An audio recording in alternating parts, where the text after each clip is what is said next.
उठाओ हाथों को, थैंक यू जीसस, ऊंची आवाज में हिलाओ अपने हाथों को।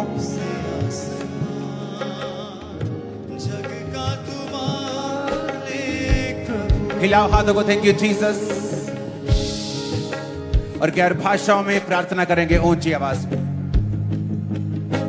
ऊंची आवाज में गैर भाषा में जाएंगे।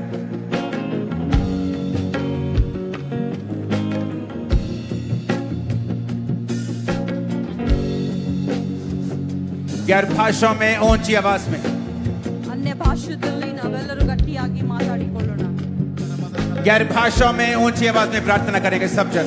अन्य ಭಾಷೆಯಲ್ಲಿ ಎಲ್ಲರೂ ಮಾತಾಡೋಣ। गैर भाषाओं में ऊंची आवाज में, ಗಟ್ಟಿಯಾದ ಸ್ವರದಿಂದ अन्य ಭಾಷೆಯಿಂದ ನಾವೆಲ್ಲರೂ ಮಾತಾಡಿಕೊಳ್ಳೋಣ।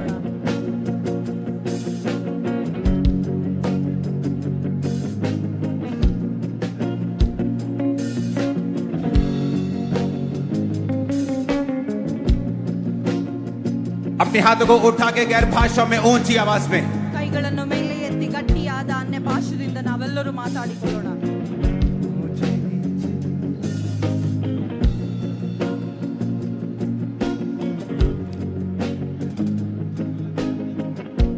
ऊंची आवाज में गैर भाषाओं में, ಗಟ್ಟಿಯಾದ ಸ್ವರದಿಂದ ಎಲ್ಲರೂ अन्य ಭಾಷೆಯಲ್ಲಿ ಮಾತಾಡೋಣ।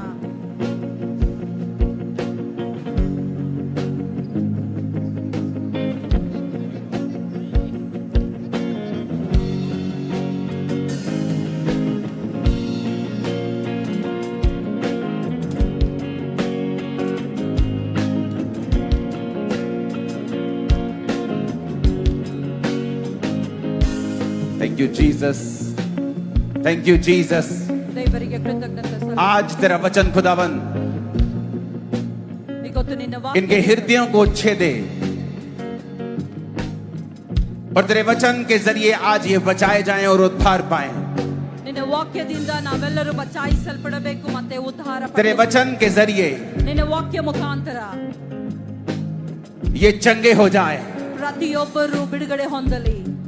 तेरे वचन के जरिए ನಿನ್ನ ವಾಕ್ಯದ ಮುಖಾಂತರ इनकी जिंदगियों से शैतान के सारे काम नाश हो जाएं। ಇವರ ಜೀವಮಾನದಿಂದ ಎಲ್ಲ ಸೈತಾನನ तेरे वचन के जरिए ನಿನ್ನ ವಾಕ್ಯದಿಂದ सारे दुष्ट आत्माओं के निशान, उसके प्रभाव इनकी जिंदगियों से नाश हो जाएं। ಎಲ್ಲ ದುಷ್ಟಾತ್ಮನ ಪ್ರಭಾವಗಳು ನಿಮ್ಮ ಜೀವನ तेरे वचन के जरिए ನಿನ್ನ ವಾಕ್ಯ ಮುಖಾಂತರ सारी नॉनसेंस ಎಲ್ಲ ಕೆಟ್ಟದೆಲ್ಲವೂ जो शैतानी है ಯಾವುದು ಸೈತಾನ इनकी जिंदगियों से नाश हो जाए। ಪ್ರತಿಯೊಬ್ಬರ ಜೀವನದಿಂದ ನಾಶವಾಗಲಿ। पिता तेरे वचन के जरिए ದೇವರ ನಿನ್ನ ವಾಕ್ಯದ ಮುಖಾಂತರ वो सारी बीमारियां, ಎಲ್ಲ ರೋಗಗಳು, अशुद्धताएं, ಅಶುದ್ಧತೆ, चिंताएं, ಚಿಂತೆ, डिप्रेशन ಡಿಪ್ರೆಷನ್ इनकी जिंदगियों से नाश हो जाए यीशु मसीह के सामर्थी नाम में। ಇವರ ಜೀವಮಾನದಿಂದ ಹೊರಗಡೆ ಬರಲಿ ಯೇಸುವಿನ ನಾಮದಲ್ಲಿ। पिता तेरा आत्मा अपने वचन को भेजे, ನಿನ್ನ ದೇವರೇ ನಿನ್ನ ಆತ್ಮ ವಾಕ್ಯಗಳನ್ನು तेरा आत्मा यहाँ पर बोले खुदा बाप, ನಿನ್ನ ಆತ್ಮ ನಾವು ಇಲ್ಲಿ ಹೇಳುತ್ತೇವೆ ಅಪ್ಪ। जो तेरा आत्मा कहे हम सुने ನಿನ್ನ ಆತ್ಮ ನಾವು ಕೇಳಿಸಿಕೊಳ್ಳುತ್ತೇವೆ। और हम कभी भी सेम ना रहे। ನಾವು ಯಾವತ್ತೂ ಇದ್ದ ಹಾಗೆ ಇರುವುದಿಲ್ಲ। प्रभु यीशु मसीह के सामर्थी नाम में हम मांगते हैं, ಯೇಸು ಕ್ರಿಸ್ತನ ಸಾಮರ್ಥ್ಯವುಳ್ಳ ನಾಮದಲ್ಲಿ ನಾವು ಬೇಡುತ್ತೇವೆ। आमीन। ऊंचा ये आशीष हमारी है चर्च, ಆಮೆನ್। ದೊಡ್ಡದಾಗಿರಲಿ, ಆಶೀರ್ವಾದ ನಮ್ಮದಾಗಿದೆ। आमीन। ऊंचा ये आशीष हमारी है चर्च। ಆಶೀರ್ವಾದ ದೊಡ್ಡದಾಗಿರಲಿ, ಇದು ನಮ್ಮದಾಗಿದೆ। Thank you Jesus. अपने घुटनों के भार आकर ನಾವೆಲ್ಲರೂ ನಮ್ಮ ಮೊಳಕಾಲಿನ ಮೇಲೆ ಬರೋಣ। अपनी बाइबल को उठाएं अपने हाथों में ಸತ್ಯವೇದ ನಮ್ಮ ಕೈಗಳಲ್ಲಿ ಎತ್ತಿಕೊಳ್ಳೋಣ। और कहें, ಹೇಳೋಣ, ये वचन मेरे शुद्ध रहने का आधार है, ಈ ವಾಕ್ಯ ನನ್ನ ಶುದ್ಧ ಇರುವುದು ಆಧಾರವಾಗಿದೆ। मेरे जीवित रहने का आधार है, ನಾನು ಜೀವನ ಇರುವುದು ಇದೇ ಆಧಾರವಾಗಿದೆ। मेरे उद्धार में बने रहने का आधार है। ನನಗೆ ಉದ್ಧಾರ ಮಾಡುವುದು ಇದೇ ಆಧಾರವಾಗಿದೆ। मैं इस वचन के ऊपर चलूंगा, ನಾ ಈ ವಾಕ್ಯದ ಮೇಲೆ ನಡೆಯುತ್ತೇನೆ। जो ये कहेगा मैं करूंगा। ಇದೇನು ಹೇಳುತ್ತದೋ ಅದನ್ನೇ ಮಾಡುತ್ತೇನೆ। मैं अपना ध्यान, ನನ್ನ ಧ್ಯಾನವು, अपना कान ನನ್ನ ಕೆಲಸವು इन वचनों के ऊपर लगाता हूं। ಈ ವಾಕ್ಯದ ಮೇಲೆ ಹಚ್ಚುತ್ತೇನೆ। मैं इसे मानूंगा ನಾನು ಇದನ್ನು ಒಪ್ಪಿಕೊಳ್ಳುತ್ತೇನೆ और इसका प्रचार करूंगा। ಇದರ ಬಗ್ಗೆ ಪ್ರಚಾರ ಮಾಡುತ್ತೇನೆ। बाइबल को उठाएं अपने हाथों में, ಸತ್ಯವೇದ ನಮ್ಮ ಕೈಗಳಲ್ಲಿ ಎತ್ತಿಕೊಳ್ಳೋಣ। क्योंकि जो वचन आज आप सुनने वाले हैं ಯಾವ ವಾಕ್ಯ ಇವತ್ತು ನೀವು ಕೇಳಿಸಿಕೊಳ್ಳೋದಕ್ಕೆ ಹೋಗ್ತಾ ಇದ್ದೀರೋ वो सिर्फ आपको ही नहीं, ಅದು ಮಾತ್ರ ನಿಮಗಲ್ಲ, वो आपकी सारी जनरेशंस को सदा के लिए आशीषित कर देगा। ಅದು ನಿನ್ನ ಇಡೀ ತಲೆಮಾರೆಗಳಿಗೆ ಆಶೀರ್ವಾದ ತರೋದಾಗಿದೆ। इसलिए अपने हाथों को उठा के कहें, परमेश्वर ಇದು ನಮ್ಮ ಕೈಗಳಲ್ಲಿ ಎತ್ತಿಕೊಂಡು ಹೇಳೋಣ, ದೇವರೇ मैं तेरे वचन के लिए प्यासा हूं, ನಾನು ನಿನ್ನ ವಾಕ್ಯದ ಸಲುವಾಗಿ ಹಸುವೆಯಲ್ಲಿದ್ದೇನೆ, मैं तेरे वचन को सुनने के लिए तैयार हूं। ನಾನು ನಿನ್ನ ವಾಕ್ಯವನ್ನು ಕೇಳಿಸಿಕೊಳ್ಳುವುದಕ್ಕಾಗಿ ಸಿದ್ಧನಾಗಿದ್ದೇನೆ। हर किसी का है स्वागत यहाँ तेरे राज्य में, तेरे राज्य में हर किसी का है स्वागत यहाँ तेरे राज्य में, तेरे राज्य में। तेरा वचन आज इनकी जिंदगी में 100 गुना फलों को लेके आए खुदावन। ನಿನ್ನ ವಾಕ್ಯ ಇವತ್ತು 100ಕ್ಕೆ ಪ್ರತಿಷ್ಠೆ ಇವರ ಜೀವಮಾನದಲ್ಲಿ ಆಶೀರ್ವಾದಗಳು ತರಲಿ। प्रभु यीशु मसीह के सामर्थी नाम में हम मांगते हैं। ಯೇಸು ಕ್ರಿಸ್ತನ ಸಾಮರ್ಥ್ಯವುಳ್ಳ ಹೆಸರಿನಲ್ಲಿ ನಾವು ಕೇಳುತ್ತೇವೆ। आज जो वचन आप सुनने वाले हैं ಯಾವ ವಾಕ್ಯ ಇವತ್ತು ನೀವು ಕೇಳಿಸಿಕೊಳ್ಳುವುದಕ್ಕೆ ಹೋಗ್ತಾ ಇದ್ದೀರೋ ये मेरी ओर से नहीं है, ಇದು ನನ್ನಿಂದ ಅಲ್ಲ, ये परमेश्वर की ओर से है। ಇದು ದೇವರಿಂದ ಬಂದದಾಗಿದೆ। मैं अपना कोई मैसेज यहाँ पे लेके नहीं आया हूँ, ನನ್ನ ಯಾವ ಸೂಚನೆ ತೆಗೆದುಕೊಂಡು ನಿಮ್ಮ ಮುಂದೆ ಬರಲಿಲ್ಲ, क्योंकि मैं भी आपकी तरह एक मनुष्य हूँ। ನಾನು ನಿಮ್ಮ ಹಾಗೆ ಒಂದು ಮನುಷ್ಯನಾಗಿದ್ದೇನೆ। मैं परमेश्वर का मैसेज लेके, उसका वचन लेके आपके बीच में आया हूँ। ದೇವರ ವಾಕ್ಯ ತೆಗೆದುಕೊಂಡು ನಿಮ್ಮ ಮಧ್ಯದಲ್ಲಿ ನಾನು ಬಂದಿದ್ದೇನೆ। 2004 में मैं एक नशा करने वाला व्यक्ति था। 2004ರಲ್ಲಿ ನಾನು ನಶೆದೊಳಗೆ ಇದ್ದ। मैं एक कंप्यूटर इंजीनियर हूँ। ನಾನು ಕಂಪ್ಯೂಟರ್ ಇಂಜಿನಿಯರ್ ಮಾಡಿದ್ದೇನೆ। मेरे दादाजी इनकम टैक्स ऑफिसर थे। ನನ್ನ ತಾತವರು ಇನ್ಕಮ್ ಟ್ಯಾಕ್ಸ್ ಆಫೀಸರ್ ಆಗಿ ಇದ್ದರು। जब उनको कैंसर हुआ तो क्रिश्चियन लोग हमारे घर पर प्रार्थना करने के लिए आते थे ताकि वो ठीक हो जाएं। ಅವರಿಗೆ ಕ್ಯಾನ್ಸರ್ ಆದಾಗ ಕ್ರೈಸ್ತರು ನಮ್ಮ ಮನೆಗೆ ಬರ್ತಾ ಇದ್ದರು ಪ್ರಾರ್ಥನೆ ಮಾಡುವುದಕ್ಕಾಗಿ। लेकिन उस समय मैंने कहा, ಅವಾಗ ನಾನು ಹೇಳಿದ್ದೇನೆ, मैं एक हिंदू हूँ, ನಾನು ಒಂದು ಹಿಂದೂ ಕುಟುಂಬದವನಾಗಿದ್ದೇನೆ, मैं इन क्रिश्चियन लोगों के धर्म के चक्कर में नहीं पड़ने वाला हूँ। ಈ ಕ್ರೈಸ್ತರ ಧರ್ಮದಲ್ಲಿ ನಾನು ಬೀಳುವವನಲ್ಲ ಅಂತ ಹೇಳ್ತಾ ಇದ್ದೆ। ये अंग्रेजों का धर्म है। ಇದು ಫಾರಿನ್ ಅವರದ ಧರ್ಮವಾಗಿದೆ।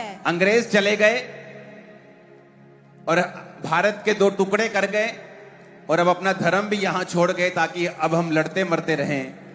ಫಾರಿನ್ ಅವರು ಬಿಟ್ಟು ಹೋಗಿದ್ದಾರೆ, ಇಲ್ಲಿ ತುಕಡಿ ತುಕಡಿ ಮಾಡಿ ನಮ್ಮ ಧರ್ಮಗಳು ಹೋಗಿದ್ದಾರೆ, ಯಾಕೆಂದ್ರೆ ನಾವು झगड़ा आड़ಕೊಳ್ಳಬೇಕಂತ। और मैंने अपने परिवार को चर्च जाने से रोक दिया और उनको चर्च से मैंने डिस्कनेक्ट कर दिया।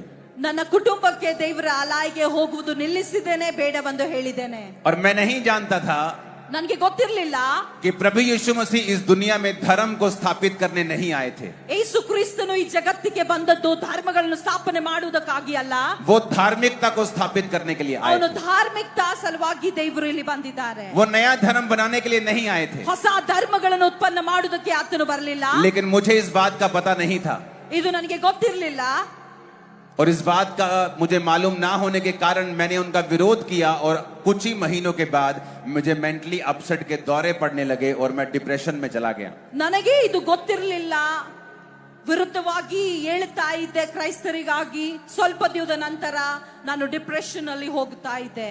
मैं एक डॉक्टर फैमिली से भी हूँ, ನಾನು ಡಾಕ್ಟರ್ ವೈದ್ಯಕೀಯ ಕುಟುಂಬದಿಂದ ಬಂದವನಾಗಿದ್ದೇನೆ। तो सब तरह के डॉक्टर्स, सब तरह की दवाइयां, सब तरह के साइकेट्रिस्ट, सब तरह की जगहें, सब जगह घूमने के बाद मुझे कहीं भी आराम नहीं आया। ನಾನು ಎಲ್ಲಾ ಸ್ಥಳಕ್ಕೆ ಹೋಗಿದ್ದೇನೆ, ಡಾಕ್ಟರ್ಗಳಿಗೆ ವಿಶೇಷ ಡಾಕ್ಟರ್ ಹತ್ರ ಹೋಗಿ ತೋರಿಸಿಕೊಂಡಿದ್ದೇನೆ, ಆದ್ರೆ ಯಾವುದು ಕೆಲಸ ಮಾಡಲಿಲ್ಲ।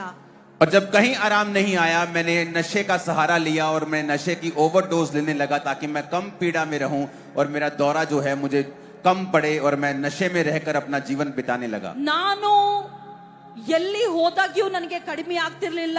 ನಾನು ಒಂದು ಹಾದಿ ತೆಗೆದುಕೊಂಡು ಅದೇನಂದ್ರೆ ನಶ ಮಾಡಬೇಕು, ಇದರಿಂದ ಕಡಿಮೆ ಆಗುತ್ತದೆ ಎಂದು ಯೋಚನೆ ಪಡ್ತಾ ಇದ್ದೆ। और एक दिन मैं इतनी नशे की ओवरडोज लेके गाड़ी चला रहा था, बाइक चला रहा था, तो एक दिन गाड़ियों के बीच में मैं ऐसे बाइक फंसा लेता था और हंसता था, और जो ड्राइवर्स होते थे मुझे गालियां निकालते थे कि ये क्या कर रहा है जवान लड़का, क्योंकि मुझे कोई भी होश नहीं रहती थी। उस समय मैं मर भी सकता था, मेरी हालत ऐसी हो गई थी। ನಾನು ನಶ ಮಾಡಿಕೊಂಡು ಬೈಕ್ಗಳ ಮಧ್ಯದಲ್ಲಿ ಗಾಡಿಗಳು ನಡೆಸಿಕೊಂಡು ಹೋಗುತ್ತಾ ಇದ್ದೆ. ಜನರು ನನ್ನನ್ನು ನೋಡಿ ನಗ್ತಾ ಇದ್ರು. ನನಗೆ ಏನಾಗ್ತಿರ್ತಿತ್ತು ಗೊತ್ತಿರಲಿಲ್ಲ. अगर मैं गाड़ी में चलता था तो अपने घर में जाने के बाद, अगर मैं अपने घर जा रहा हूं तो जिस चौक से मैं सीधा जा रहा हूं, सीधा जाते जाते अपना घर क्रॉस कर लेता था। 2 किलोमीटर बाद 5 किलोमीटर मालूम होता था, अच्छा मेरा घर तो पीछे रह गया है। फिर गाड़ी पीछे मुड़ता था, फिर सीधा निकल जाता था। इतना पागल हो चुका था मैं। ನಾನು ಹೀಗೆ ಆಗಿದ್ದ. ನನ್ನ ಮನೆಯಿಂದ ಮನೆ ಬಂದ ನಂತರ 3 ಕಿಲೋಮೀಟರ್ 4 ಕಿಲೋಮೀಟರ್ ಹೋದ ನಂತರ ನನಗೆ ಅರು ಬರ್ತಿತ್ತು ನನ್ನ ಮನೆ ಹಿಂದಿದೆ ಅಂತ ಹೇಳಿ.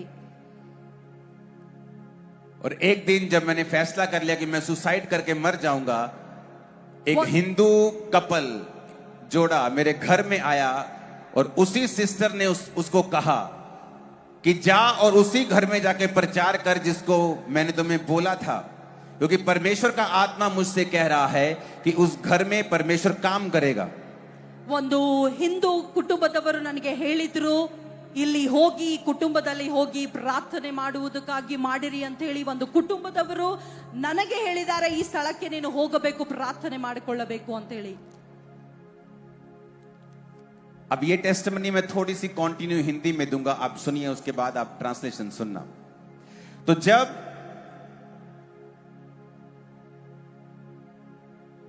वो घर में आए तो उन्होंने कहा कि नहीं, हम उस घर में नहीं जाएंगे, वहां एक लड़का रहता है, वो हमारा विरोधी है, वो हमें गालियां निकालता है, वो कहता है कि मैं हिंदू हूं, मैं क्रिश्चियन नहीं बनूंगा। उन्होंने कहा नहीं, तू जा और उस घर में कुछ परमेश्वर का आत्मा करना चाहता है। और उस दिन मैं सुसाइड करने वाला था, सारा सोच लिया था, मैं ट्रेन की पटरी के नीचे सिर दूंगा, इतना नशा पहले करूंगा ताकि मेरे को दर्द ना हो और जल्दी जल्दी मैं मर जाऊं। और जब वो मेरे घर में आए, मैंने नशा किया हुआ था, और जब वो मेरे घर में आए और मुझसे बात की, कि मुझे बताया कि प्रभु यीशु मसीह धर्म को बदलने नहीं आए, वो तेरी जात को बदलने नहीं आए, वो तेरे जीवन को बदलने के लिए आए हैं। अगर तू परमेश्वर को अपना उद्धारकर्ता ग्रहण करेगा, वो तेरी धर्म नहीं, जात नहीं, तेरी जिंदगी को बदल देंगे। और पवित्र बाइबल मुझे उन्होंने दी और कहा कि इस बाइबल में जिस दिन तू ईसाई धर्म नाम का शब्द पढ़ेगा, उस दिन तुम बाइबल पढ़नी बंद कर देना, क्योंकि प्रभु यीशु मसीह ईसाई धर्म को स्थापित करने नहीं आए, वो तुम पूरी मानव जाति का उद्धार करने के लिए आए। और उसने कहा, जो कोई ये विश्वास करेगा कि मैं मारा गया, गाड़ा गया और तीसरे दिन मुर्दों में से जी उठा और पूरी मानव जाति के लिए मैंने अपने लहू को बहाया, तो वो व्यक्ति बचाया जाएगा। बस इतना ही मैसेज है। उस समय मैं टूट चुका था और मैंने कहा ठीक है, आप मुझे बताएं, आप जो कहेंगे मैं फॉलो करने के लिए तैयार हूं। 16 अगस्त 2004 रात को 8 बजे नशा किए हुए मैंने उनका पीछा किया और चर्च में जाके उनका एड्रेस देखा, चर्च को देखा, फिर मैं वहां प्रार्थना करने के लिए जाने लगा। परमेश्वर ने नशों से आजाद किया, बीमारियों से आजाद किया, साफ करके खड़ा किया, और यही मैसेज आज मैं आपको देने के लिए आया हूं।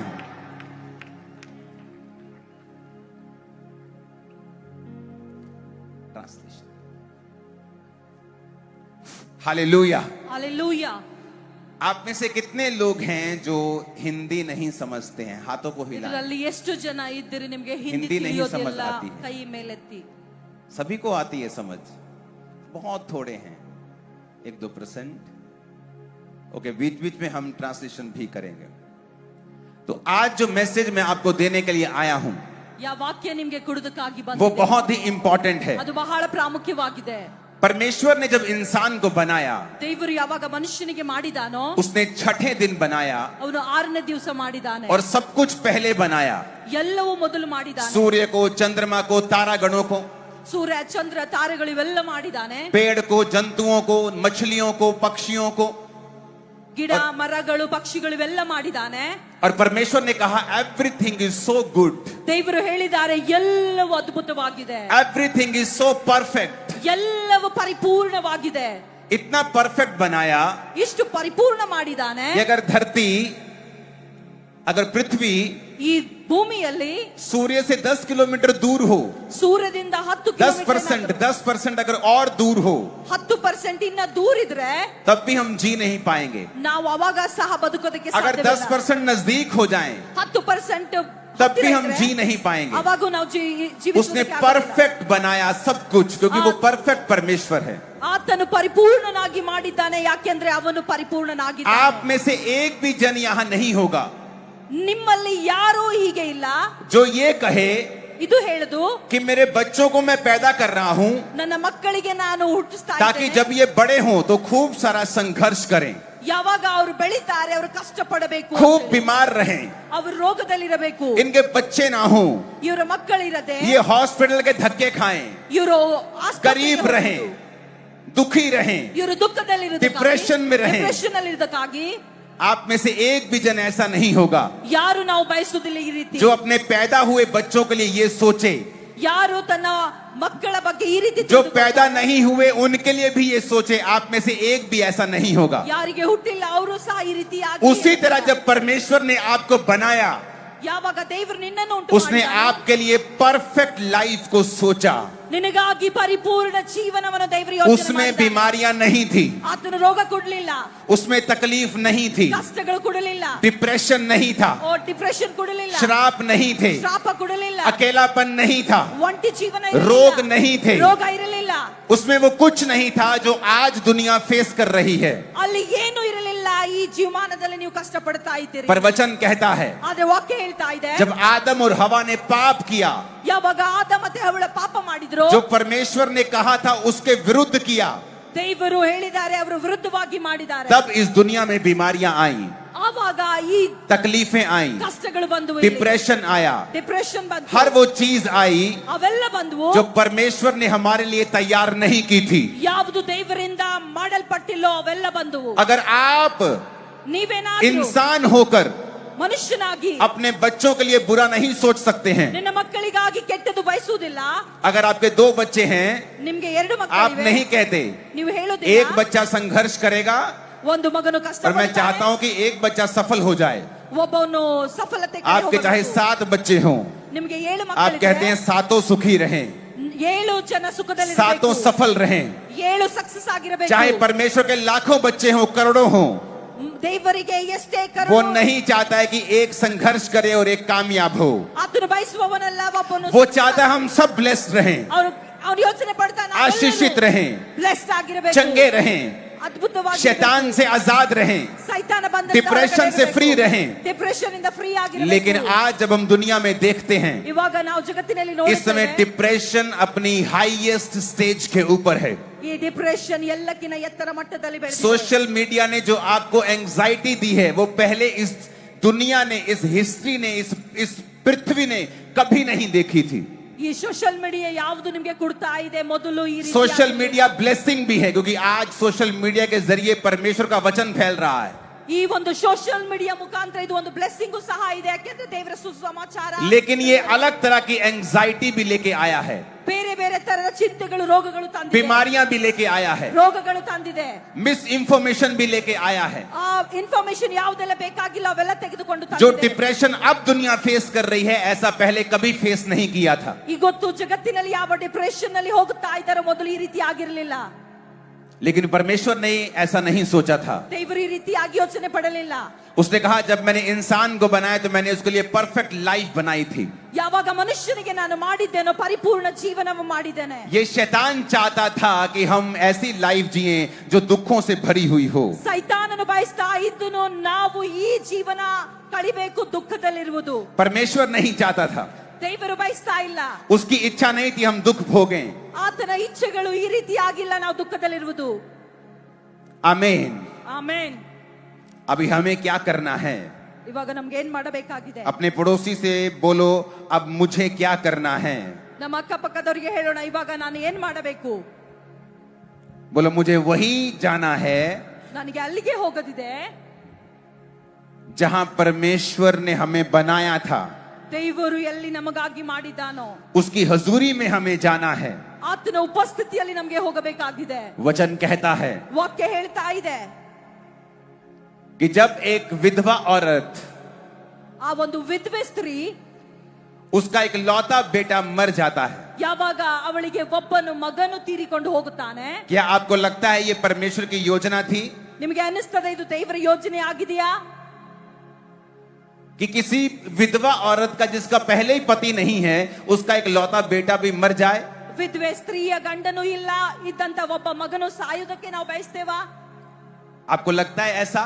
ನಿಮಗೆ ಅನಿಸ್ತದೆ ಈ ರೀತಿಯಾಗಿ? वचन कहता है कि नाइन नामक नगर के बाहर एक लोग एक अर्थी को लेके आ रहे थे और वो अर्थी थी एक लौते पुत्र की, और वो भी विधवा का एक लौता पुत्र।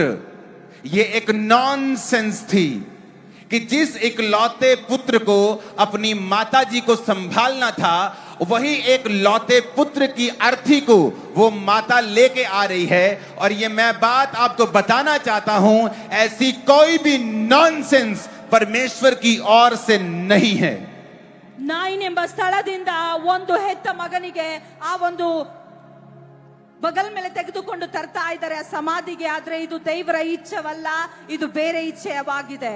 उस वचन को हम पढ़ेंगे। ಆ ವಾಕ್ಯನ ಓದಿಕೊಳ್ಳೋಣ। लिखा थोड़े दिन के बाद वो नाइन नामक एक नगर को आया और उसके चेले और बड़ी भीड़ उसके साथ थी।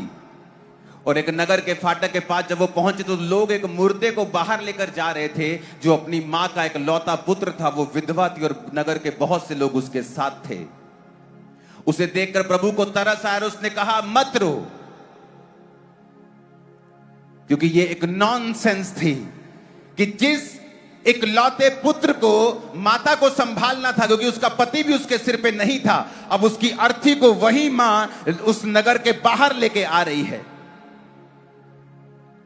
जिस घर में जिस लड़के को आपको संभालना है, बूढ़े माता पिता को संभालना है, वही लड़का आज नशों में है। क्या यह नॉनसेंस नहीं है? उस वचन को फिर से पढ़ेंगे हम। अपने पड़ोसी को बोलो, परमेश्वर ने नॉनसेंस नहीं बनाई है। फिर से बोलो अपने पड़ोसी को, उसने नॉनसेंस नहीं बनाई है। आमीन। अब यहां पर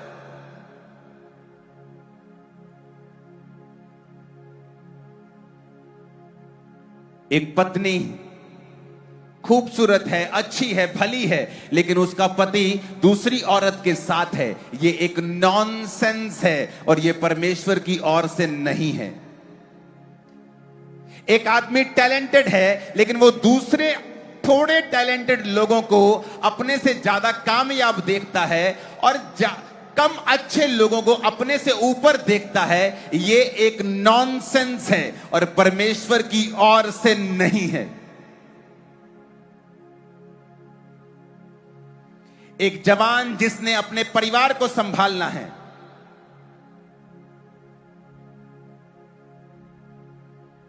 वो बीमार हो चुका है और उसका परिवार हर दूसरे दिन उसको हॉस्पिटल में लेके जा रहा है, ये एक नॉनसेंस है।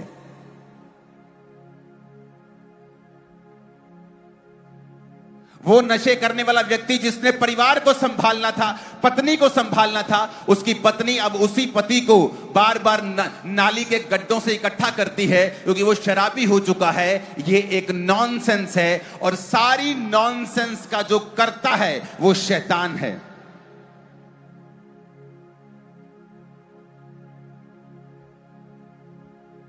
ये परमेश्वर की ओर से नहीं है।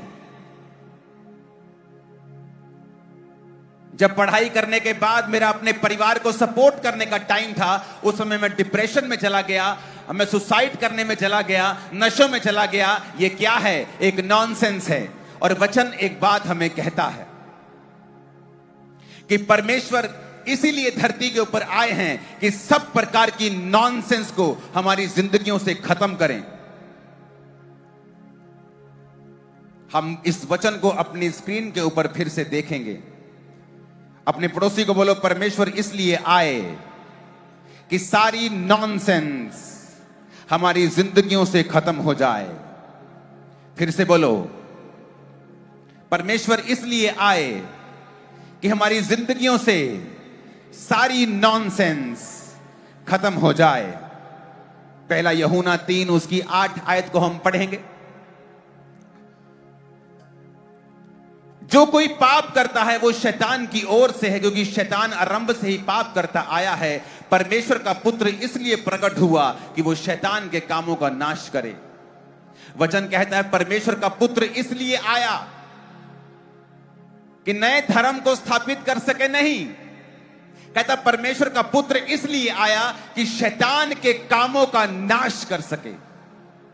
कौन से शैतान के काम? वही नॉनसेंस जो आज शैतान आपके परिवारों में करना चाहता है, आज जो वो लोगों की जिंदगियों में कर रहा है, लोगों के पारिवारिक जीवन में वो कर रहा है, फाइनेंशियल लाइफ में कर रहा है। बाइबल कहती है परमेश्वर का आत्मा, परमेश्वर प्रभु यीशु मसीह कहते हैं अपने वचन में कि मैं इसीलिए आया हूं, परमेश्वर का पुत्र इसीलिए आया है कि वो शैतान के कामों का नाश करे। आज जो लोग इस वचन को मानेंगे, मैं आपकी लाइफ के ऊपर भविष्यवाणी करके जा रहा हूं, हर प्रकार का शैतान का काम आपकी लाइफ, परिवार और आपके फाइनेंस से सदा के लिए खत्म होगा यीशु मसीह के सामर्थ्य नाम में। आमीन ऊंचे वाला चाहिए चर्च। मैंने कहा आमीन ऊंचे वाला चाहिए चर्च। हालेलुया। ये कैसे हो सकता है? परमेश्वर ने कहा कि मैं जहां से जा रहा हूं वहां से एक विधवा औरत अपने एक लौते पुत्र को, और वो भी उस नगर से जो हंसी का, खुशी का प्रतीक है, वहां से लेके आ रही है। ये नॉनसेंस मैं बर्दाश्त नहीं करूंगा। परमेश्वर ने कहा मत रो, मत रो। और बाइबल कहती है उसने जवान की अर्थी के पास जाकर उससे छुआ और कहा हे जवान उठ जा। और लिखा वो जवान उठ गया, वो मुर्दा उठ गया, और सब लोग परमेश्वर की महिमा करने लगे। और उसने उस मुर्दे को उठाकर, जवान को उठाकर अपनी मां के हाथ में सौंप दिया। और परमेश्वर ने एक मैसेज दिया कि मैं वही हूं, मैं परमेश्वर का बेटा हूं, मैं तुम्हारी जिंदगी में नॉनसेंस को खत्म करने के लिए आया हूं।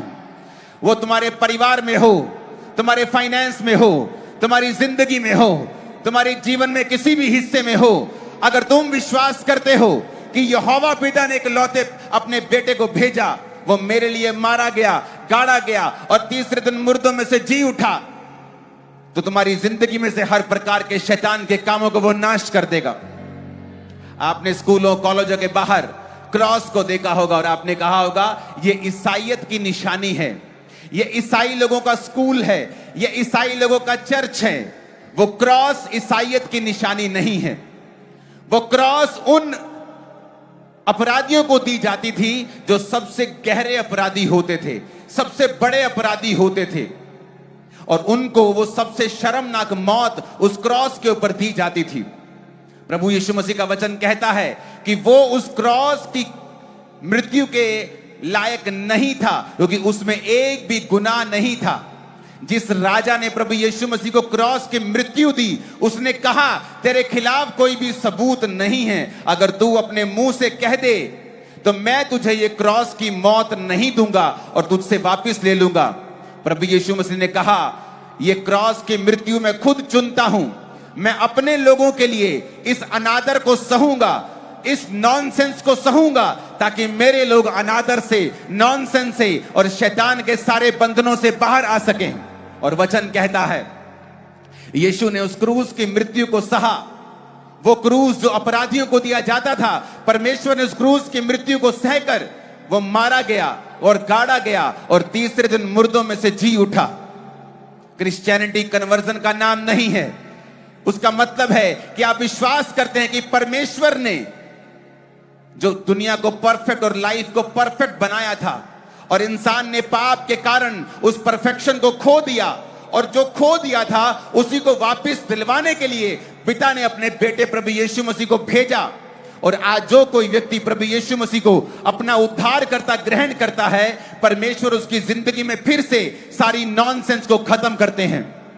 वो जीवन जो मेरा होना चाहिए था कि मैं अपने माता पिता को सपोर्ट करूं, फिर से परमेश्वर ने नॉनसेंस को खत्म किया।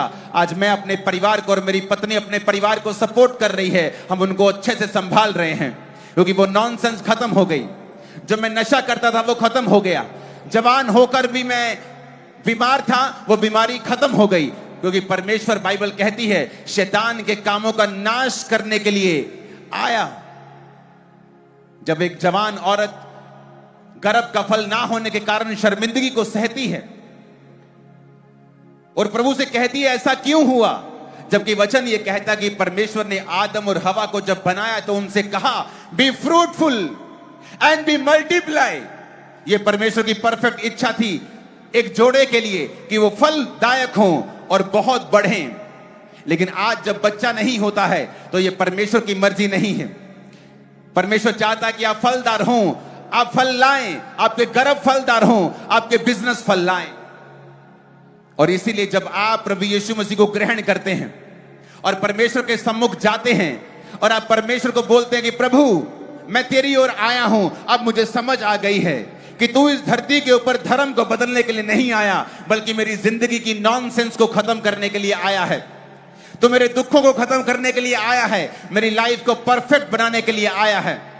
आप समझ जाते हैं फिर जब आप प्रभु यीशु मसीह के वचनों को ग्रहण करते हैं, आप फिर से वही जीवन प्राप्त करते हैं जिस जीवन के लिए आपको बनाया गया था, जो ओरिजिनल में आदम और हवा को बनाया गया था। आप वही जीवन अपनी लाइफ में फिर पाते हैं और फिर वो सारी नॉनसेंस शैतान की खत्म होती है। हालेलुया। आज आपको क्या करना है? आपको कुछ नहीं करना है, आपको सिर्फ विश्वास करना है जो प्रभु यीशु मसीह ने आपके लिए कर दिया है। वचन कहता है मत्ती 3 उसकी 2 आयत में परमेश्वर ने कहा मन फिराओ, क्योंकि परमेश्वर का राज्य निकट आ गया है। अपने पड़ोसी को बोलो मन फिराओ। मन फिराओ का मतलब है ग्रीक भाषा में मेटामेनियो, जिसका मतलब है to reconsider, to think differently और आफ्टरवर्ड्स। कहता अगर तुम परमेश्वर के राज्य को देखना चाहते हो, कौन सा परमेश्वर का राज्य? वही राज्य जो आदम और हवा के पास था, जहां वो डिप्रेशन नहीं था, जहां वो शैतान के काम नहीं थे, जहां शांति थी, प्रभु की हजूरी थी, जहां इंसान आज पैसे के लिए स्ट्रगल कर रहा है, अपने परिवार को पालने के लिए माथे की पसीने की रोटी खाता है। यह परमेश्वर का परफेक्ट प्लान नहीं था, यह श्राप था परमेश्वर का जब उन्होंने पाप किया कि तू माथे के पसीने की रोटी खाया करेगा। यह परमेश्वर की परफेक्ट योजना नहीं थी। लेकिन वचन कहता है परमेश्वर ने फिर से हम पे दया की है, फिर से हम पे उसने कृपा दृष्टि की है कि अपने एक लौते पुत्र प्रभु यीशु मसीह को फिर से भेजा है कि हम फिर से उसी जीवन को पा सकें जिस जीवन के लिए परमेश्वर ने हमें बनाया था। तो वचन कहता है मन फिराओ, क्योंकि परमेश्वर का राज्य निकट आ गया है। कहां है परमेश्वर का राज्य? क्या है परमेश्वर का राज्य? उसके राज्य में डिप्रेशन नहीं है, अंधेरा नहीं है, बीमारियां नहीं है, बांझपन नहीं है, गरीबी नहीं है, श्राप नहीं है, रोना नहीं है, डिप्रेशन नहीं है उसके राज्य में। कहता अगर उसका राज्य पाना चाहते हो तो मन फिराओ, मेटामेनियो, to think differently, to reconsider. अगर तुम उसी तरह सोचोगे जिस तरह मीडिया सोचता है, और उसने मुझे भी सोचने के लिए मजबूर कर दिया था कि ये तो क्रिश्चियनिटी, ये तो अंग्रेजों का धर्म है, ये तो गोरों का धर्म है, जबकि मुझे बाद में मालूम हुआ कि यीशु मसीह तो गोरों के देश में पैदा ही नहीं हुए, वो तो हमारे एशिया में पैदा हुए हैं। मुझे मालूम नहीं था, मैंने वही बोला जो मुझे सुना, इधर से सुना, उधर से सुना, इधर से सुना, वही बोलता गया ये तो गोरों का धर्म है। और बाद में मालूम हुआ कि गोरों के बाद तो प्रभु यीशु मसीह का वचन बाद में पहुंचा। हमारे भारत में सन 52 ईस्वी में परमेश्वर प्रभु यीशु मसीह का चेला थॉमस वचन लेके आया। हमें पहले परमेश्वर के बारे में मालूम हुआ और मुझे मालूम नहीं था मुझे। मैं वही बोलता गया जो मीडिया कहता था, ये गोरों का धर्म है, ये कन्वर्जन करते हैं, ये गैंग चला रहे हैं, और मैं वही बोलता गया, ना जानते हुए, ना वचन को पहचानते हुए। लेकिन परमेश्वर जो कृपा का धनी है, परमेश्वर जो दया का सागर है, उसने मुझे मारा नहीं, मेरी बातों का गुस्सा नहीं किया। इसलिए कहते हैं वो पापियों से प्यार करने वाला परमेश्वर है, वो हमारा सच्चा परमेश्वर है। जब एक छोटा बच्चा गंदा होता है तो कोई पड़ोसी उसे चूमता नहीं है, कोई पड़ोसी उसे गोद में नहीं उठाता, अरे छी चल अपनी मम्मी के पास जा, तेरी मम्मी तुझे साफ करे। लेकिन जब अपनी मम्मी के पास जाता है उसकी मम्मी नहीं कहती छी चल साफ हो गया, उसकी मम्मी उसे उठाती है, उसे साफ करती है, उसे चूमती है, उसे साफ करती है। प्रभु यीशु मसीह हमारा असली बाप है। इससे पता चलता है कि उसने हमें मारा नहीं, उसने नहीं कहा साफ हो गया, उसने कहा मेरी बेटी, मेरे बेटे तू आ। मेरी चर्च में एक व्यक्ति नशा करके आया, टुन्न होके नशा करके, उसे लगा ये मारेंगे तो नहीं, तो चर्च के बाहर खड़ा हो गया और पूछा मैं क्या अंदर जा सकता हूं शराब में पूरी तरह से टुन्न होके? उसने कहा हाँ जा सकते, कोई बात नहीं। परमेश्वर पापियों से नफरत नहीं करता है।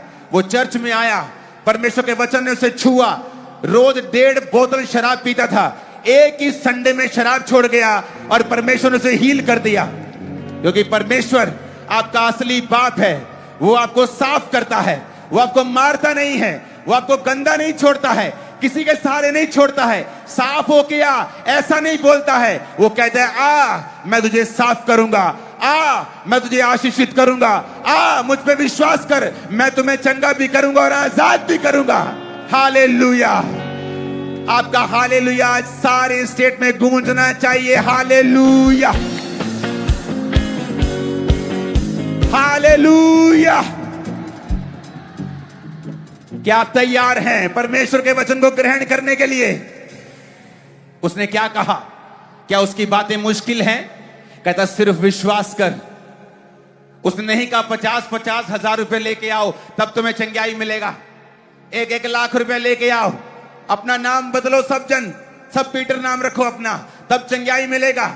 उसने कहा सिर्फ विश्वास कर, जो मैंने कर दिया है, क्रूस के ऊपर मैं तेरे लिए मारा गया, अपना लहू मैंने तेरे गुनाहों के लिए बहाया, सिर्फ विश्वास कर तो तू और तेरा घराना उद्धार को पाएंगे। Hallelujah, hallelujah. हमें सिर्फ विश्वास करना है। उसने कहा अगर तू विश्वास करेगा तो उद्धार को पाएगा।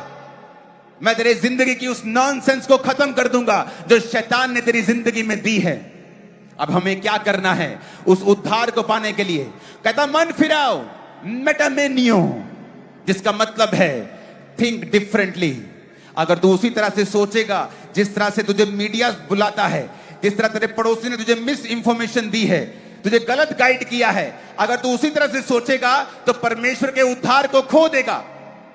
अगर तू अलग तरह से सोचेगा कि परमेश्वर ने इंसान को बनाया, इंसानों ने आकर अलग अलग जातियों को बना दिया, परमेश्वर ने कोई जाति नहीं बनाई, सब इंसानों को एक सा बनाया, समान बनाया।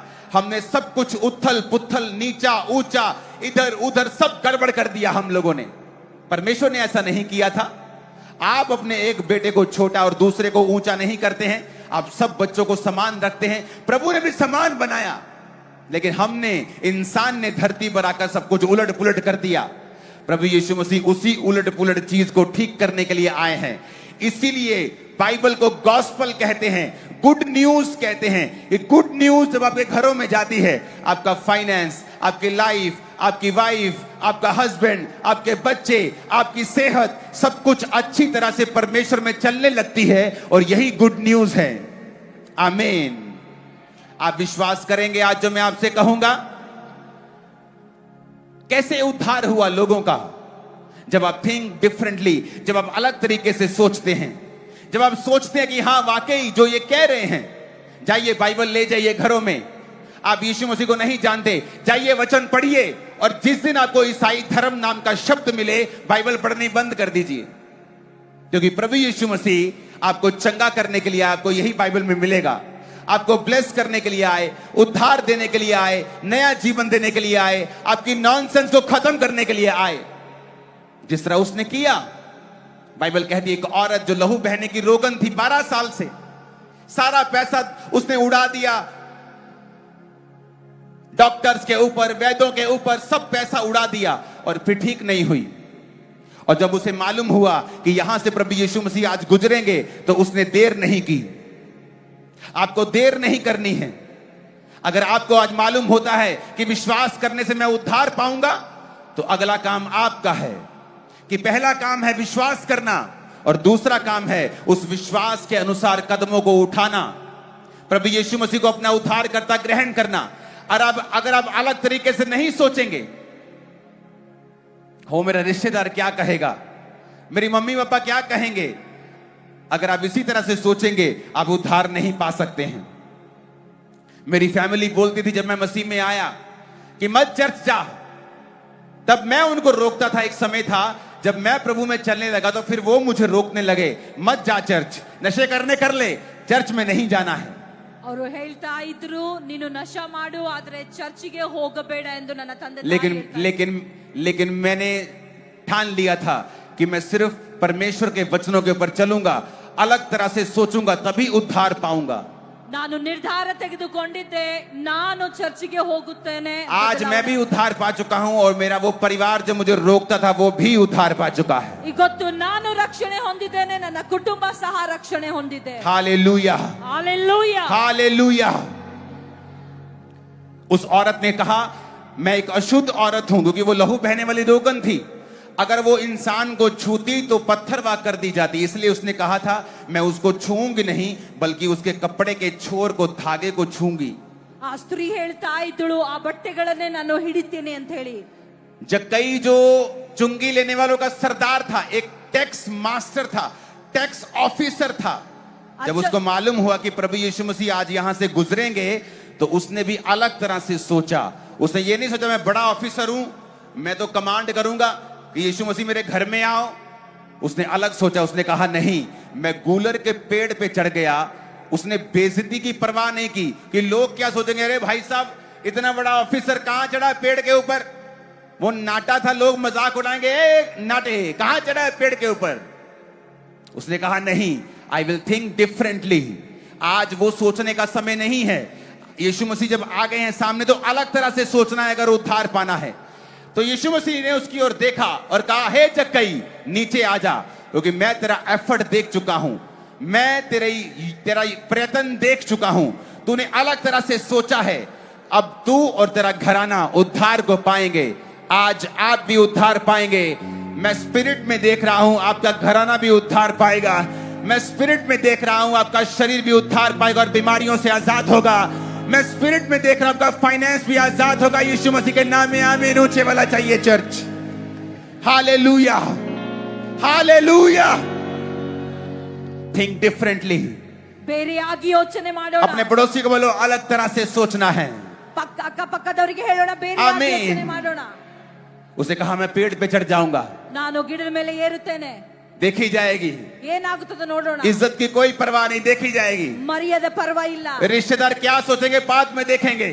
ಕುಟುಂಬದವರು ಏನು ಯೋಚನೆ ಮಾಡ್ತಾರೆ दोस्त क्या बोलेंगे बाद में देखेंगे। ಸ್ನೇಹಿತರು ಏನು ಯೋಚನೆ ಮಾಡ್ತಾರೆ फैमिली क्या बोलेगी बाद में देखेंगे। ಕುಟುಂಬ ಏನಂತದೋ ಆಮೇಲೆ ನೋಡೋಣ। आज मुझे यीशु मसीह को लेके ही जाना है इधर से। ಈಗೊತ್ತು ನನಗೆ ಯೇಸು ಕ್ರಿಸ್ತನಿಗೆ आज आपको यीशु को दिलों में लेके जाना है इधर से। ಈಗೊತ್ತು ಯೇಸು ಕ್ರಿಸ್ತನಿಗೆ ತೆಗೆದುಕೊಂಡು ಹೋಗಬೇಕು। जब दिलों में लेके जाएंगे यीशु को इधर से, ಇಲ್ಲಿಂದ ನೀವೆಲ್ಲರೂ ತೆಗೆದುಕೊಂಡು ಹೋಗಬೇಕು। सारी नॉनसेंस इसी साल में आपकी लाइफ से सदा के लिए खत्म हो जाएगी। ಯಾವುದೆಲ್ಲ ಬೇಡವಾಗಿದೆ ಅದೆಲ್ಲವನ್ನು ದೇವರು वो नॉनसेंस परिवार की हो, फाइनेंस की हो, लाइफ की हो, सेहत की हो, यीशु मसीह उसे खत्म कर देंगे आपकी जिंदगियों से यीशु के नाम में। ಯಾವುದೇ ಸಮಸ್ಯೆ ಇರಲಿ ನಿಮ್ಮ ಜೀವಮಾನದಲ್ಲಿ ಯೇಸು ಕ್ರಿಸ್ತನು ಅದನ್ನು ನಾಶ ಮಾಡಕ್ಕೆ ಹೋಗುತ್ತಾ ಇದ್ದಾನೆ। आमीन, ಆಮೆನ್।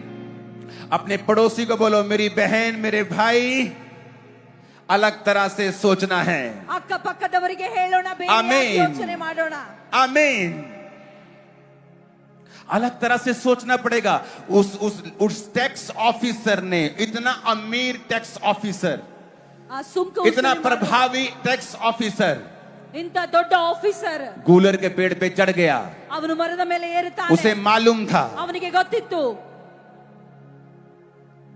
उसे ये मालूम था कि आज साधारण दिन नहीं है। ಅವನಿಗೆ ಗೊತ್ತಿತ್ತು ಇವತ್ತು ಸಾಧಾರಣ ದಿನವಲ್ಲ। उसका दिल ये बताता था कि आज साधारण दिन नहीं है। ಅವನ ಮನಸ್ಸು ಹೇಳುತ್ತಾ ಇತ್ತು ಇವತ್ತು ಸಾಧಾರಣ क्या ದಿನವಲ್ಲ। आज आप परमेश्वर की प्रेजेंस को महसूस नहीं कर रहे यहाँ पे? ಏನು ಇವತ್ತು ದೇವರ ಉಪಸ್ಥಿತಿ आपको अंदर से पता है आज साधारण दिन नहीं है। ನನಗೆ ಗೊತ್ತಿದೆ ಒಳಗಿಂದ ಇವತ್ತು ಸಾಧಾರಣ ದಿನವಲ್ಲ। आपको क्या लगता है कि इन लाइटों की वजह से या साउंड की वजह से यहाँ आपको प्रभु की प्रेजेंस नजर आ रही है? ನಿಮಗೆ ಅನಿಸ್ತಾ ಇರಬಹುದು ಲೈಟ್ ಗಳಿಂದ ದೇವರ ಉಪಸ್ಥಿತಿ ये ಕಾಣ್ತಾ ಇದೆ। लाइट साउंड ना भी हो आप तब भी उसकी प्रेजेंस को महसूस करेंगे यहाँ पर ग्राउंड में बैठे बैठे भी। ಲೈಟ್ ಇಲ್ಲ ಅಂದ್ರೂ ಸಹ ದೇವರ ಉಪಸ್ಥಿತಿ ನೀನು ಮಾಡಿ। और आपके दिल को पता है कि आज साधारण दिन नहीं है। ಇವತ್ತು ನಿನ್ನ ದೃಢ ವಿಶ್ವಾಸ ಮಾಡಿಕೋ। आज एक बुलाहट है परमेश्वर की आपको कि मेरी बेटे मेरी बेटी मेरी ओर आ, मैं तेरी जिंदगी की सारी नॉनसेंस को खत्म कर दूंगा जो शैतान ने तुम्हें दी है। ಇವತ್ತು ದೇವರ ಕರೆ ಇದೆ ನಿನಗೆ. जिस दिन से मैं परमेश्वर में आया हूं, ಯಾವ ದಿನ ನಾನು ದೇವರಲ್ಲಿ ಬಂದಿದ್ದೇನೋ हर दिन हर दिन हर दिन हर दिन ಎಲ್ಲಾ ದಿನಗಳು कुछ ना कुछ नॉनसेंस मेरी जिंदगी से खत्म हुई है। ಓ ಬೇಡವಾದದೆಲ್ಲ ಕಳೆದು ಹೋಗ್ತಾ ಇದ್ದವು. हर रोज मैं बेहतर हुआ हूं, ದಿನನಿತ್ಯ ಉತ್ತಮ ಮಟ್ಟಕ್ಕೆ ಹೋಗುತ್ತಾ क्योंकि ये ಇದೆ. परमेश्वर का प्लान है मेरी लाइफ के ಇದು लिए ದೇವರ ಯೋಜನೆ ನನ್ನ ಜೀವಮಾನದಲ್ಲಿದೆ. कि जब आप यीशु के पीछे चल पड़ते हैं, ಯಾವಾಗ ದೇವರ ಹಿಂದೆ ಹಿಂಬಾಲಿಸ್ತೀಯೋ वो आपकी जिंदगी को परफेक्ट करता जाता है। ಆತನ ಜೀವಮಾನ ಪರಿಪೂರ್ಣ ಮಾಡುತ್ತಾ ಹೋಗುತ್ತಾನೆ. वचन में लिखा हुआ है, ವಾಕ್ಯದಲ್ಲಿ जिनको ಬರೆಯಲ್ಪಟ್ಟಿದೆ. लगता है कि हम परफेक्ट नहीं हो सकते, ಯಾರಿಗೆಲ್ಲ ಅನಿಸ್ತದೆ इंसान ಆಗೋದಿಲ್ಲ. कभी परफेक्ट नहीं हो सकता, ಮನುಷ್ಯನು ಯಾವತ್ತೂ ಪರಿಪೂರ್ಣ वचन में लिखा है तुम सिद्ध बनो, ವಾಕ್ಯ ಹೇಳುತ್ತಾ ಇದೆ जिस तरह तुम्हारा स्वर्ग के पिता सिद्ध है। ಯಾವ ರೀತಿ ನಿನ್ನ ತಂದೆ ಇದ್ದಾನೆ. वचन में लिखा है धर्मी की ज्योति ಓ ಧರ್ಮಿಗಳು ಬೆಳಕಾಗಿದ್ದಾರೆ. दोपहर के प्रकाश की नाय बढ़ती ही रहेगी ಮಧ್ಯಾಹ್ನ ಬಿಸಿಲಿನ ಹಾಗೆ ಬೆಳಗ್ತಾ unto the ಹೋಗುತ್ತದೆ. perfect day। ಪರಿಪೂರ್ಣ ದಿನದಿಂದ धर्मी की ज्योति बढ़ती ही रहेगी, ನೀತಿವಂತರ ಬೆಳಕು ಬೆಳೀತಾ ಹೋಗುತ್ತದೆ. यानी धर्मी हर दिन बेहतर होगा, ನೀತಿವಂತನು ದಿನ ನಿತ್ಯ हर दिन ಉತ್ತಮ नॉनसेंस से आजाद होगा। ಬೇಡವಾದದರಿಂದ ಹೊರಗಡೆ ಬರ್ತಾ ಇರ್ತಾನೆ. बाइबल कहती, फिर उस वचन को पढ़ेंगे, नाइन नामक नगर से जब उसको लुका 7 उसकी 11, अपने पड़ोसी को बोलो थोड़े दिन के बाद ಸ್ವಲ್ಪ ದಿವಸ ನಂತರ वो नाइन नगर से ನಾಯಿನ್ ನಗರದಿಂದ वापिस आ रहा था। ಮತ್ತೆ ಬರ್ತಾ ಇದ್ರು. आपको पता नाइन का मतलब क्या है?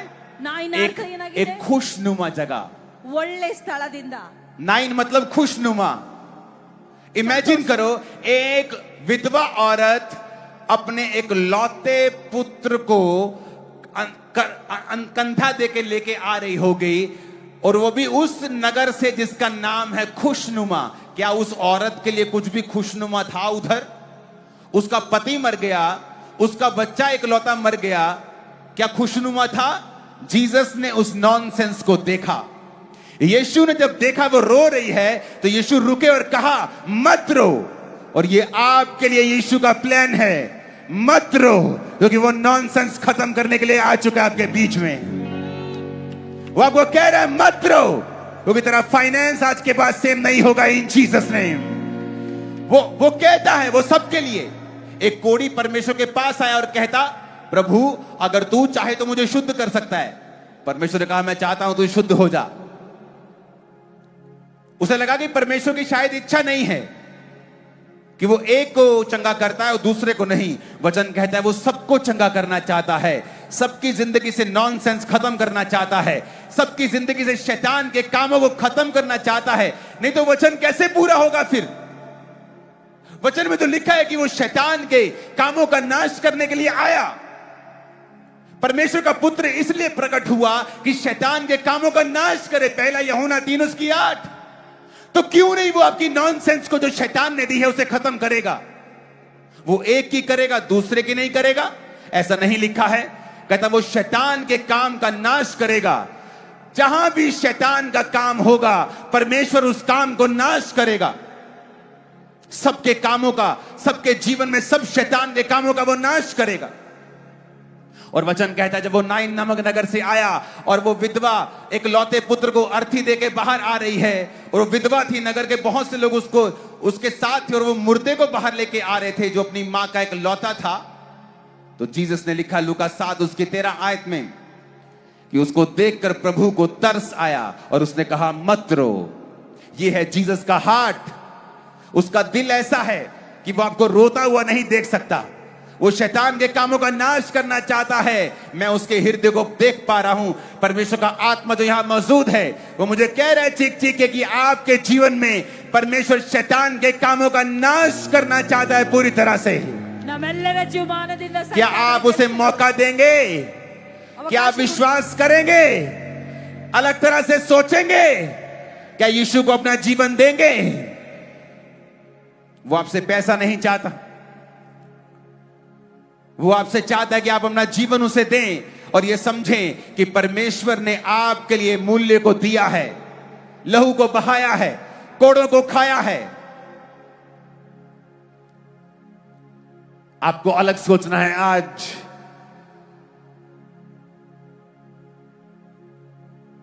क्योंकि आज आप महसूस कर पा रहे होंगे कि आज पिता की, प्रभु की हजूरी यहां पे मौजूद है।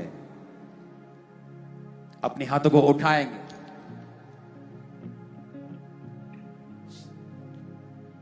ऊंची आवाज में अपने हाथों को उठाकर बोलेंगे मेरे संग। जो लोग आज पहली बार वचन को सुन रहे हैं वो भी, और वो भी जो क्रिश्चियन हैं, जो खुदा को जानते हैं वो भी, जो बॉर्न क्रिश्चियन होकर भी प्रभु के वचन के खिलाफ हैं वो भी इस प्रार्थना को करेंगे और अपना जीवन खुदा को देंगे। क्योंकि खुदा ने कहा है कि वो नॉनसेंस को खत्म करना चाहता है। अपने हाथों को उठा के खुदा से कहेंगे, हे पिता परमेश्वर, मैं विश्वास करता हूं कि आप मेरे लिए आए। हे प्रभु यीशु, आप मेरे लिए आए और मारे गए, गाड़े गए और तीसरे दिन मुर्दों में से जी उठे हैं।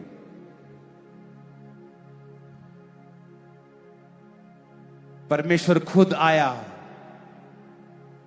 मुझे बचाने के लिए, अपने लहू को बहाया मेरे गुनाहों के लिए।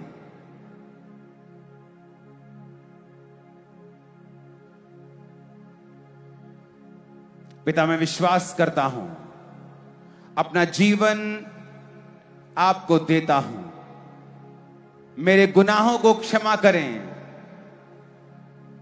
मुझे अपने लहू से धोएं, मुझे पवित्र करें, मुझे रिजेक्ट ना करके स्वीकार करें अपने पुत्र, अपनी पुत्री के रूप में। प्रभु यीशु मसीह के सामर्थी नाम में हम मांगते हैं। सब जन खड़े हो जाओ। कल मैं जल्दी आऊंगा स्टेज के ऊपर, आप पहले अपना सब काम समय से खत्म करके और थोड़ा जल्दी आएंगे आप सब लोग भी, ताकि मेरे पास ज्यादा से ज्यादा समय हो आपके साथ बिताने के लिए। राइट नाउ, अगर आप यीशु को अपना जीवन दे चुके हैं, इस प्रार्थना सभा के आमीन होने के बाद आप आगे आएंगे और मैं आपके लिए छोटी सी प्रार्थना करूंगा। मेरी टीम आपको मिलेगी और आपको प्रभु में चलना सिखाएगी। हमें आपसे कोई पैसा नहीं चाहिए, मुझे कुछ भी आपको बेचना नहीं है, कोई ऑयल, कोई ले हैंड कुछ बेचना नहीं है। जस्ट कि आप परमेश्वर में सही चल सकें, यही मेरे आने का मकसद है। और अब जब आप के बीच में ही आपके बहरे सुनने लगेंगे, अभी, कल नहीं, अभी आपके लंगड़े चलने लगेंगे और अंधे देखने लगेंगे। अभी जब आप और मैं, हम मिलके जीसस को पुकारेंगे।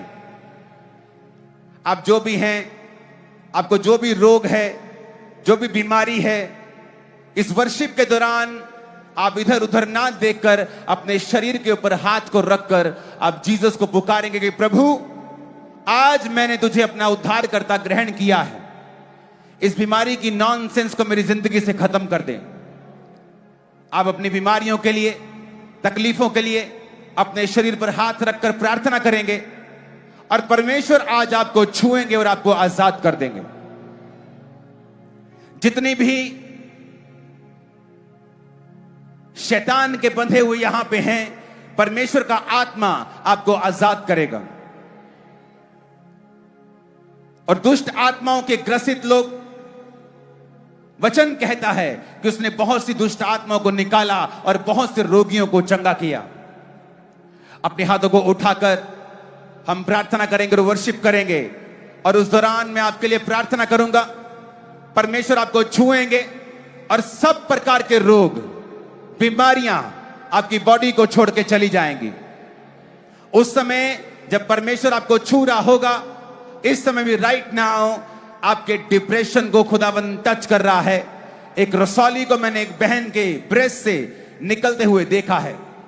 आप जरूर ट्रांसलेट करें इस चीज को ताकि ये सुन सके अच्छी तरह से, क्योंकि मैं देख रहा हूं ब्रेस्ट की रसौलियों को गायब होते हुए, ನಾನು ನೋಡ್ತಾ ಇದ್ದೇನೆ ಒಂದು ಗಡ್ಡಿ ಹೊರಗಡೆ और ಬರುವುದು. मैं देख रहा हूं कि परमेश्वर का आत्मा यंग लोगों को छू रहा है, और आज की मीटिंग के बाद वो नशा नहीं करेंगे और नशे की आत्मा से वो आजाद हो रहे हैं. ನಾನು ನೋಡ್ತಾ ಇದ್ದೇನೆ ಯೌವನಸ್ಥ ಹುಡುಗರು ಇವತ್ತಿನಿಂದ जिनको पेन्स हैं, दर्दे हैं, जो व्हील चेयर पे हैं, ವೀಲ್ ಚೇರ್ ನಲ್ಲಿ ಯಾರೆಲ್ಲ शिकंजे के सहारे के चलते हैं, ಕಟ್ಟಿಗೆ ಹಿಡ್ಕೊಂಡು स्ट्रेचर्स के ऊपर हैं, ಸ್ಟ್ರೆಚರ್ಸ್ ಮೇಲೆ ಯಾರೆಲ್ಲ ಇದ್ದೀರೋ चल नहीं सकते, ನಡೆಯಕ್ಕಾಗಲ್ಲ, सांस नहीं ले पाते हैं, ಓ ಶ್ವಾಸ ತೆಗೆದುಕೊಳ್ಳಕ್ಕಾಗಲ್ಲ, सुन नहीं पाते हैं, ಕೇಳಿಸಿಕೊಳ್ಳಕ್ಕಾಗಲ್ಲ, देख नहीं पाते हैं, ನೋಡಕ್ಕಾಗಲ್ಲ. अपना हाथ उस जगह के ऊपर रखें. ನಮ್ಮ ಕೈಗಳು ಆ और ಸ್ಥಳದಲ್ಲಿ अभी मैं प्रार्थना करता हूं आप लोगों के लिए. ಇವಾಗ ನಾನು ಪ್ರಾರ್ಥನೆ ಮಾಡುತ್ತೇನೆ. सर्वशक्तिमान परमेश्वर, तेरा आत्मा जो यहां पे मौजूद है, मैं उस पवित्र आत्मा की हुजूरी के लिए तेरा शुक्र करता हूं. राइट नाउ मैं कमांड करता हूं, सारी गूंगी आत्माएं, बहरी आत्माएं, अंधी आत्माएं, इनके शरीरों को छोड़ के जाएं right now in Jesus name, और ये चंगे हो जाएं. सब प्रकार की गूंगी बहरी आत्माओं, इनके शरीरों को छोड़ो और चली जाओ. सब प्रकार की पेन्स, दर्दें, सब प्रकार के हड्डी के रोग, कैंसर के रोग ಕ್ಯಾನ್ಸರ್ ರೋಗ तुम्हारी बॉडी को छोड़ के चले जाएं right now in the mighty name of Jesus Christ. ನಿಮ್ಮ ಶರೀರಗಳನ್ನು ಬಿಟ್ಟು ಇವಾಗೇ ಹೋಗಲಿ ಯೇಸು ಕ್ರಿಸ್ತ. सब प्रकार के रोग, ಎಲ್ಲಾ ರೋಗಗಳು, दमे के रोग, ಎಲ್ಲಾ ರೋಗಗಳು, बीमारियां, ಎಲ್ಲ बीमारिಗಳು, डिप्रेशन, ಡಿಪ್ರೆಷನ್ಗಳು, पेन्स, दर्दें, नोगल, रसौलियां, गड्ढेगल, पत्थरियां आपकी जिंदगी को, आपकी बॉडी को छोड़ के राइट नाउ चली जाएं. यीशु मसीह के सामर्थ्य नाम में आमीन. हो जाए ब्लेसिंग आपकी है. ಶರೀರಗಳನ್ನು ಬಿಟ್ಟು ಹೋಗಲಿ ಯೇಸು ಕ್ರಿಸ್ತ ಸಾಮರ್ಥ್ಯವುಳ್ಳ ನಾಮದಲ್ಲಿ. सब प्रकार के रोग ಎಲ್ಲಾ ರೋಗಗಳು मैं उन्हें डांटता हूं ನಾನು यीशु के नाम में. ಯೇಸು ಕ್ರಿಸ್ತನ वो आपकी लाइफ को छोड़ के चले जाएं right now in Jesus name. ಹೋಗುವುದಕ್ಕಾಗಿ जो लोग चल नहीं सकते, ಯಾರೆಲ್ಲ जो ನಡೆಯಕ್ಕಾಗಲ್ಲ, बच्चे आज तक कभी नहीं चले, ಈವರೆಗೂ ನಡಿಲಿಲ್ಲ, जो कभी नहीं चले, ಯಾವತ್ತೂ ನಡಿಲಿಲ್ಲ, कभी नहीं चले, ಯಾವತ್ತೂ इन ನಡಿಲಿಲ್ಲ, जीसस नेम ಯೇಸು ಕ್ರಿಸ್ತನ मैं ಹೆಸರಿನಲ್ಲಿ तुम्हें कमांड करता हूं, ಆಜ್ಞೆ ಕೊಡುತ್ತೇನೆ. ऐ दुष्ट आत्मा, ದುಷ್ಟಾತ್ಮಗಳೇ, इनकी बॉडी को छोड़ ಶರೀರವನ್ನು ಬಿಡು, और तुम्हारे शरीर ನಿಮ್ಮ ಶರೀರಗಳು यीशु के नाम में चलना शुरू हो. ನಡೆ, टांगे चलनी शुरू हो, हड्डियां हील हो जाएं. ಎಲುಬುಗಳು यीशु मसीह के नाम में आमीन. ऊंचाई आशीष हमारी है. ಯೇಸು ಕ್ರಿಸ್ತನ ಹೆಸರಿನಲ್ಲಿ ಆಮೆನ್. ದೊಡ್ಡದಾಗಿ